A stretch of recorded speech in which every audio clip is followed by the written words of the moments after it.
Welcome back to the Lanterne Rouge Cycling Podcast for our Vuelta España coverage brought to you by Pillar Performance. That's right, Pillar are back with us for this Vuelta España. More on them later, the leading sports micronutrition company. And we have another sprint stage, Benji. It's a repeat of yesterday, the last stage in Portugal from Lucha to Castelo Branco, 190 kilometers. It's long.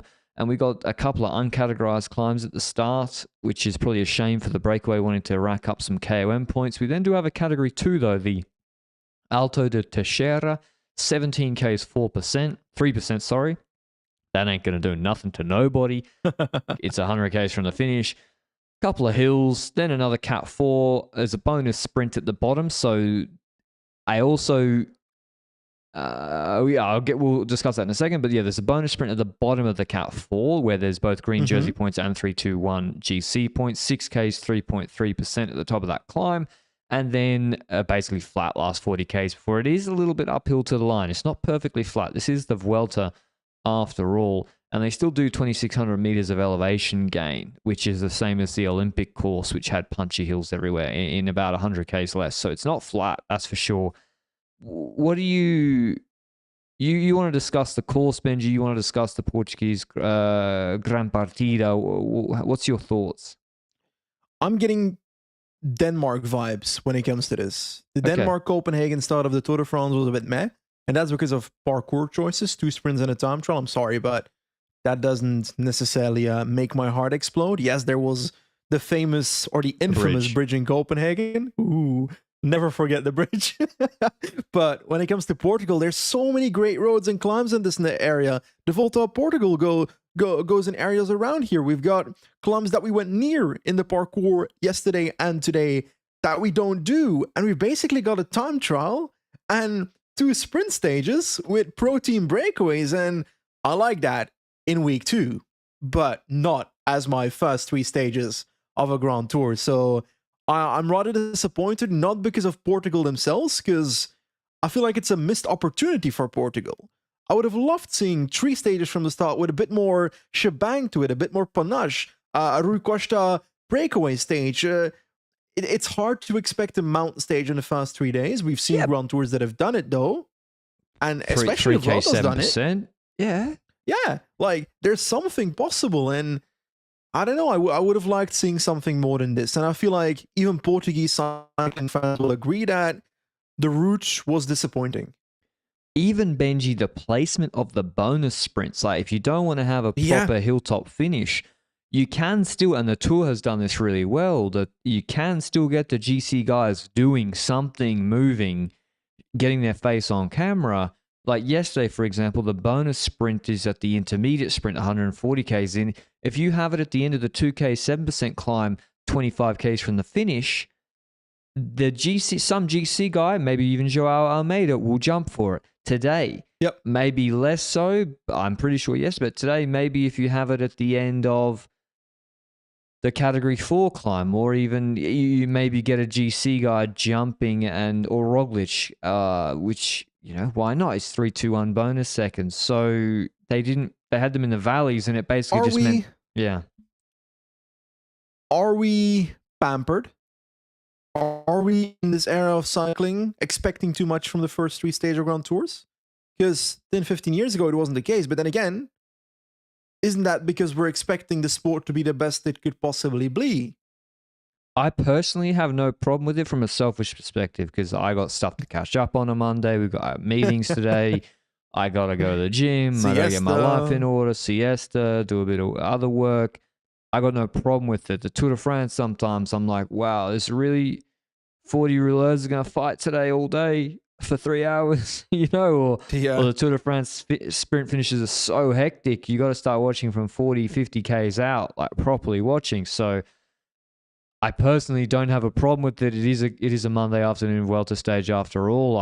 So yes, we are a little bit pampered. We're used to watching so much cycling. Are Grand Tours, the Giro, Vuelta too long? That's an off-season discussion point. I have my view on that from an entertainment perspective. But nonetheless, we have our breakaway Benji and your boy, your specialist, is back in it, going for KOM points, which they were going for it today, and it was good that they could take it away from Kung. Mate, I opened up my stream and I thought, okay, this is the break from yesterday, but I feel like I'm seeing double. We've got 2 riders from Euskaltel there and 2 riders from Equipo Grenfell. I feel like I don't know, they're duplicating. Maybe tomorrow we've got 3 riders of each of those teams in the breakaway.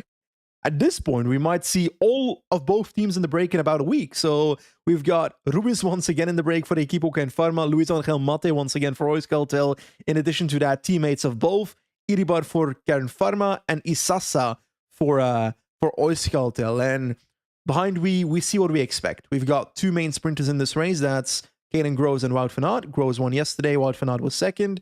And, well, if we take a look at the peloton, we see Geesink pacing and we see Riesebeek pacing. So we've got 2 teammates of those controlling the gap, and that's exactly what happens. So Riesebeek is like typical, he's like younger Geesink, no? Super skinny, like Dutch guy. I know the different riders, but the parallels made me laugh. I remember the days where Geesink was fighting for top 5 in Grand Tours and Riesebeek was trying to beat Kampenaerts in a Giro break stage. So there's a bit of a difference there. Well, Riesebeek, didn't he fucking drop everybody in Paris-Roubaix this year? He was good. Oh, yeah. We forgot to mention, speaking of Dutch riders, Dylan van Baal abandoned the race yesterday, but it turned out to be a broken hip. So those low-speed crashes, he's had very bad luck this year. Sickness and crashes in the classics, crashed in that big Dauphiné pile up, and he hurt himself, or maybe can't remember what he did, him in Kruiswijk, and then now in the start of the Vuelta, he's crashed out with a broken hip. So tough year for him. And but yeah, I guess luckily for the team that wants to control for the sprint, there is this breakaway of the invitation teams, who, by the way, they know their place.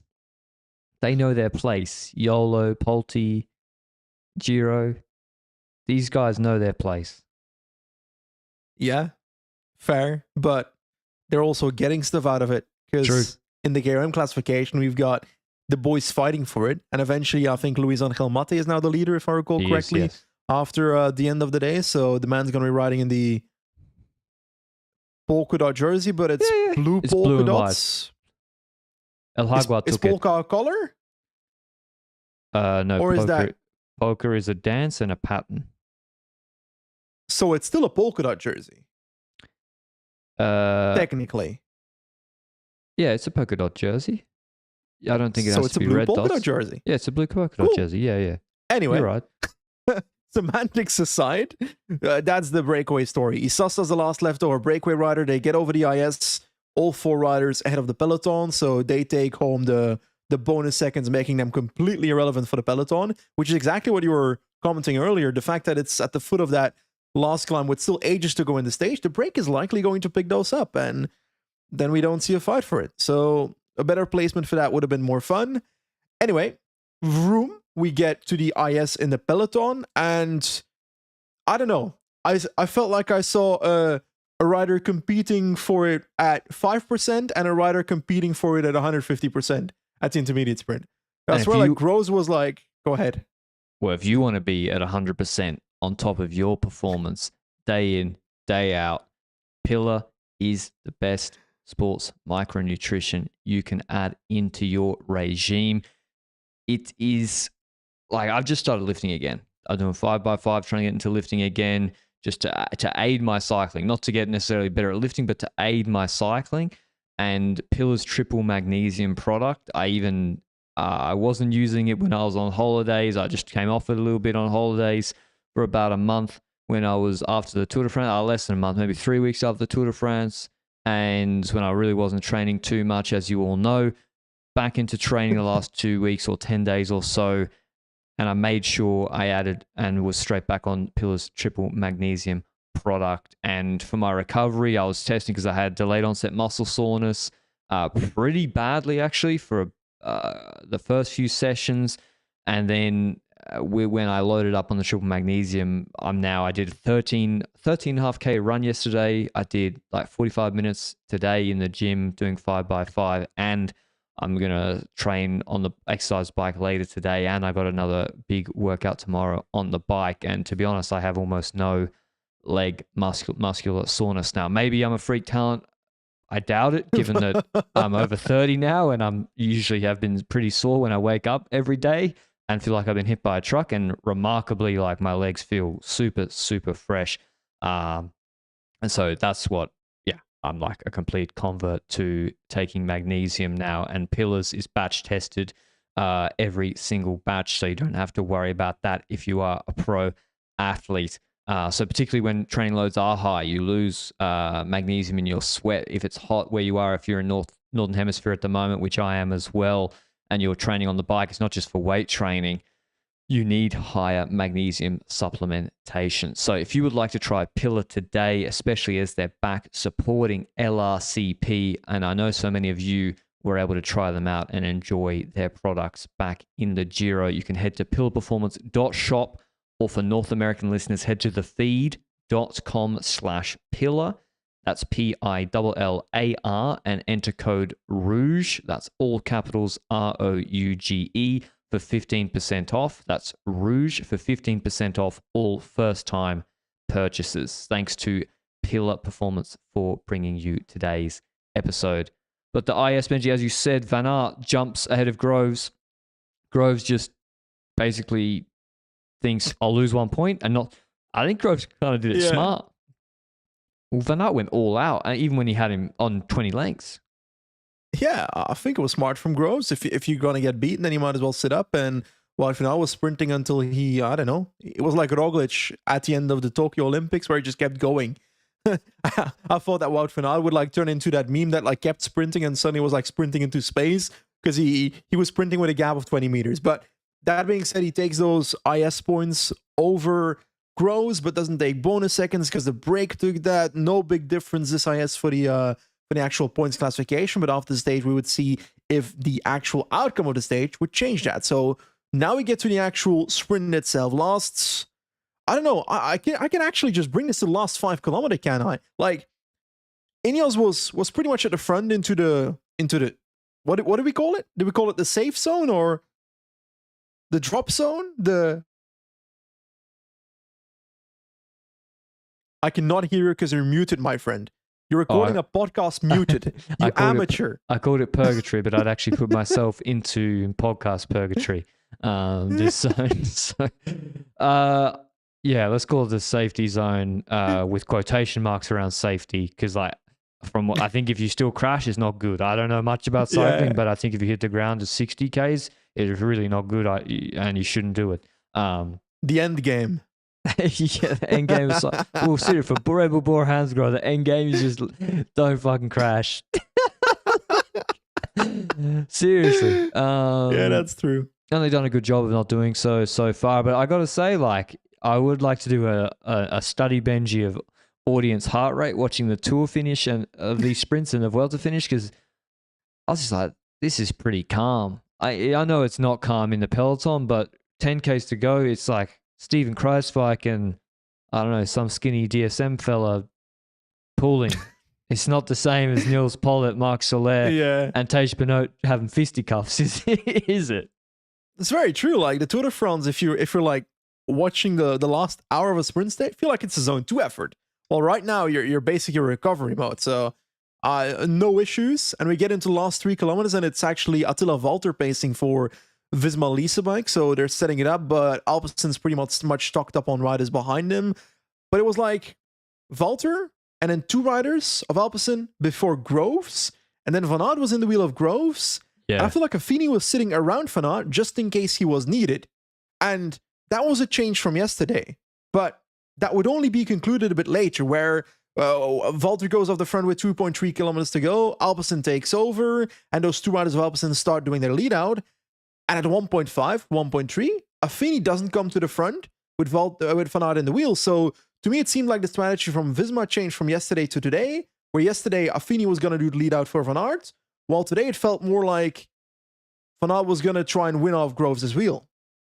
Yeah, that was the big change. I mean, it was, Groves even said it. Groves said it himself in the pre-race interview, I think today, or maybe even in the post-race yesterday.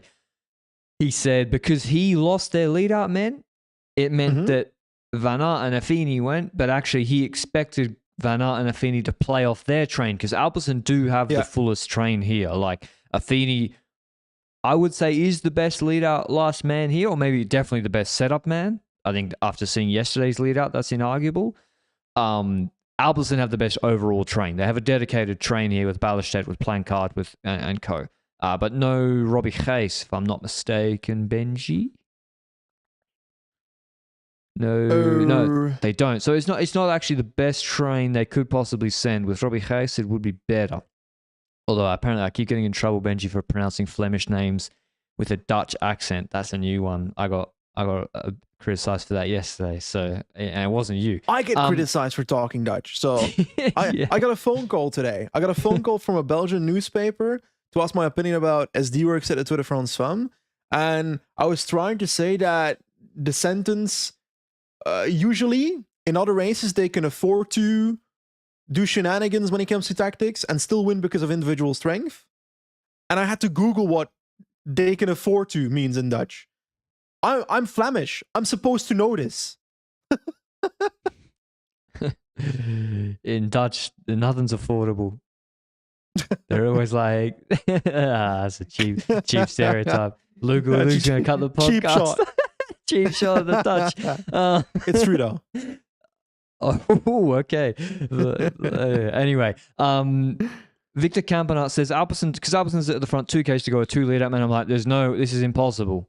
But who's going to come over the top of them? There's no lead outs here. Victor Campanart says, hold my 9-week altitude camp. I'm going to jump. And he goes with a mile to go. And I was like, wow, an Intermarché rider gets into his wheel. It can't be Marit. It had to be Vito Breit because Marit actually still contests the sprint.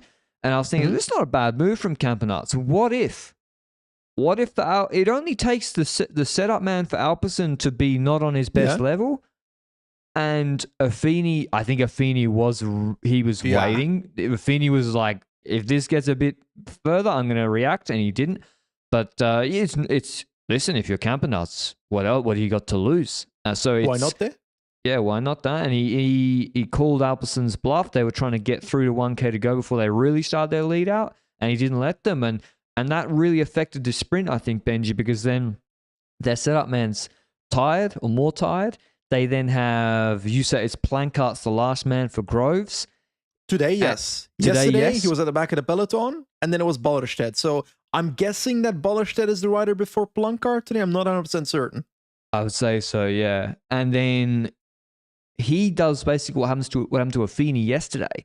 He starts his lead out. It's not the highest speed lead out. Like he's not delivering it at Groves at 1,000,000 miles an hour. It is a slightly uphill finish, left-hand sweeping bend finish. Affini's brought Van Aert up, and he starts going left onto maybe Breit's wheel or whoever the Intermarché lead out was. Van Aert switches off Affini and goes to Groves' wheel. Final lead out for Alpecin. It's slowing a bit. Van Aert jumps Groves, and because it's left-hand bend, the Alpecin last man is very close to the barriers actually. And his idea would have been to open up when he finishes and Groves goes through. Van Aert jumps him and then goes really close to Groves on the right, trying to box him completely. The Alpecin lead out swings out quickly, but in that time, Van Aert has swung back to the barriers. Deviation, please, ? And now Groves is he is in the slipstream, but he's lost 50 meters and he's on a bike length and a bit, trying to get up to speed. And by the time he gets out of the wheel of Van Aert, in fact, he never really starts to make up ground. When he comes out of the draft of Van Aert, he makes up no ground at all, actually. And Van Aert wins this Vuelta España sprint ahead of Caden Groves, Aberasturi third, Arne Marit fourth, Pavel Wittner fifth, Corbin Strong sixth, Arjen Levens seventh, Coquard eighth, Soto ninth, Carlos Conal 10th. And it's just another Vuelta sprint, Benji. Yeah, it's just not a Vuelta sprint, but I must say there's not much happened in this stage, but I did love the way Wout van Aert outplayed Groves in this situation. Yes, he comes past Groves on the right, but not just Groves, he comes past his lead out as well, therefore blocking in Groves first legally, then blocking in the lead out of Alpecin legally, which makes it harder for Groves to move past his own lead out on the left, because there's less space. And then afterwards, Wout van Aert goes past the lead of Alpecin and closes it to the left before Groves can really pass his own lead out. And it's like, there's a few people that will immediately react, okay, he's closing the door on Groves. I've scoured the social media internets, and there's always a few people that will point that out, and sometimes they're right, sometimes they're not. I feel like today is on the good side of the fence. I personally don't feel like I saw Groves getting hindered in his sprint by Wout van Aert at this moment. Yes, his road is being obstructed because someone's sprinting in front of him, but to me, that's getting outplayed and not being out there endangered. I think ideally, sprinters do not deviate from their lane. And Van Aert did. He went to the barriers. What if Groves was quicker? What if he jumps with 100 more watts in his first 3 seconds? But he wasn't. I know and that's the thing. He didn't endanger Groves, but still, I know I was trying to compare it to Cav and Philipsen's swing in the Tour. This was not the same. They swung the whole width of the road and much more aggressively, but still, it's but they also still didn't endanger anyone doing so directly. No, they didn't, but they got a warning. They did get a warning for it, and Philipsen actually based on a rule that doesn't exist, in my opinion. Yeah, so ideally, sprinters and Van Aert normally does keep his lane, but today he didn't, and he went to the barriers, and it was effective. And to be honest, you can't really blame him too much, because half of his sprints in the Tour de France, he was the one that got shoved into the barriers almost. And I feel like his move today was on the opposite side of the fence. The Mars one at the Tour de France was properly with Wout van Aert next to him. Groves is not properly next to him here, and is slowing as Wout van Aert gradually moves left as well. So maybe Groves makes that decision to slow and choose the other side because he sees it closing. That's also a possibility. I think so. It's hard for us to see that. It's hard for me to say, okay, Groves decided to slow down because Wout van Aert moved to the left. I can't know that. Yeah, I mean, as I said, I think sprinters should try to keep their lane as the rules stand, and then it's probably not a relegation compared to other sprints because Groves wasn't endangered. And if you ask Caden Groves, do you think Van Aert did anything wrong in this sprint? He would say no. He'd say, of course. He'd say, I got jumped. He does the same too. Yeah, I got jumped and it's legitimate. So anyway, I guess we got to talk about something. But yeah, Van Aert wins. He extends his GC gap by 13 seconds on McNulty. I dare say he'll struggle with that tomorrow. The points jersey, he's 8 points ahead of Groves now. That should be a good competition, actually, but I do think it's going to be tough for Groves. There's there's not a sprint stage on stage 5. He's chilling. So KOM, Luis Angel Mate goes into that, and Vacek, keeps the youth jersey. Tomorrow's stage, we have a very different stage indeed, 171 Ks long, and we have a category 2 to start, the beautiful head climb, 9.2 Ks, 5.4% to start. Then the Piornal, 14 Ks, 5.6%. Both of them are very regular. Descent Valley, then the Puerto de Miravete, 8 Ks, 4.4%, where there's a bonus gate on top. But that's not the intermediate sprint, so they're separated tomorrow. Then the intermediate sprint is at the base of the final climb, the Pico Villercas, which is 14.6 Ks, 6.2%, and it's as fake news as you get, because the first 10 Ks are 3.5%, 4%, and then there's a 3 kilometer 13.5% section. So I've never seen a more fake news climb. This is the one. Like, this is ridiculous. So, an interesting stage, Benji. It's an opportunity for the breakaway to take it and take the jersey, I dare say. And particularly, I think it has a good chance. You know why? Because UAE got the strongest climbing team here, and McNulty's and Vine are the men who'd want to go on the break tomorrow. I'm sure they would want to go on the break and take the jersey. I think so as well. I'm looking at what's happening in this race when it comes to potential control, and the only team that are controlling this stage, if they trust their leader, is Roglic. For sure. But it's not an easy stage to control with 2 major climbs at the start. Well, sorry, a medium mountain at the start, followed by a proper climb, the Piornal, and then a valley. So those first 2 climbs, there will be a lot of riders that would try to go in the breakaway, but I'm also looking at GC then, and who is on the right time to win and take the jury. I think Narvaez lost a bit of time today. I'm pretty sure. I mean, everyone's pretty close. Like Lipovic is on 34 seconds. Yeah, Del Toro's on 55. De Plus is on 59. Leemreize lost some time today. I'm not sure why. Yeah, but it finishes uphill. Yeah, the Narwhal needs a descent, you're right. Looking through the list of riders, Valentin Pantry, maybe if he lost time or not, I'm not sure, because the PCS general GC rank is completely fucked. It's freaked out, yeah. But that's what I mean, like, who, like, is Del Toro allowed? Is this not the potential coup stage tomorrow? You have two decently long climbs where draft is very important tomorrow, where it can kick off at the start. You then have a valley where, if you remember last year, it was Tratnik and Van Barlo pulled that gap open. And then it's rolling, like it's 170 Ks and they do 3,500 meters of climbing. And that's a hard finish. And that was the one where Koos dropped Lenny. So like this looks to me like the Del Toro. But then if Del Toro jumps, if I'm Bora, I don't control. I just put Danny Martinez or Vlasov in the break with him, or Lipovic. That's kind of true, but it's also it's stage 3, so for some reason I kind of don't expect teams to do that. And I feel like UAE won't necessarily do that with Del Toro on the stage. I'd love to see it.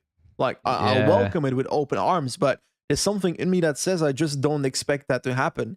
And it's also hard to pick a winner for the stage, to be honest, from the breakaway. It is, because I really don't have a good handle, because there's no Dauphiné before this. There's no Swiss before this. Like, I don't have a handle, and how could you? What shape is Ciccone in? What shape is Gegenhardt in? Uphill. What shape is Martinez in? You don't know, really. And so there's a lot of these guys who you're like, oh, but okay, Martinez came second in the Giro. Like, but what if Lipovic is suddenly improved a huge amount? And as we saw in the TT, he did a really good job. Like, is he allowed in the breakaway to take the jersey? Like, I don't know where those lines are drawn. Like, Soler, of course, it's fine, no problem. But Eddie Dunbar, probably fine, no problem. Sivakov, okay. And, you know, of course, there's the pure, like, break guys like Bouchard, Berthet, etc. But I really don't know where the lines are drawn with you're not allowed in the break, you are allowed in the break, to be honest. So I'll go for a hot take. Castrillo wins from the breakaway for Equipo Ken Pharma. Okay, Castrillo. I want a skinny man with that hard finish. I think this is a good chance for Eddie Dunbar. It's really like, it does suit him well. In Burgos, he was no good. He's not had a great year, to be honest, but it's a really good finish. As I said, 3 kilometers at 13.5% for the very, very lightweight guys. Harold Tejada appears to be in, he had a good Tour de France not in my opinion, he literally did have a good Tour de France. He's also just extended with Astana. He's one to watch. Did Dylan Teuns lose time today? Because he would love that finish. Is he in the race? No. I'm going to go with Brandon McNulty from the breakaway, and he takes back the red jersey. I've changed my mind. Dylan Teuns beats Castrillo on the line. On the line. On the line. Only because it reminds me of the misery climb that McNulty won on in Valenciana this year, which was actually harder than this. So, because I'd even like to see Woods in the breakaway tomorrow, to be honest. Yeah. Is this where you say, is he in the race? I don't know. Is he? Yeah, he is. They're both in the race. Okay, well, it's been 3 sprint stages and a TT. I haven't seen Mike Woods yet, so I'll take your word for it. But we'll see. Maybe McNulty's not allowed on the breakaway. Maybe he is. I think it might be a funny thing to let him take 3 minutes and then try and repeat Basque Country 2021. Wait. Woods and Teuns. Mate, they're on the same team, no? Woods should fry him. They're on the same team. Yeah. Then why would they be frying each other? You know, you can't share a stage win, brother. You don't share the bonus.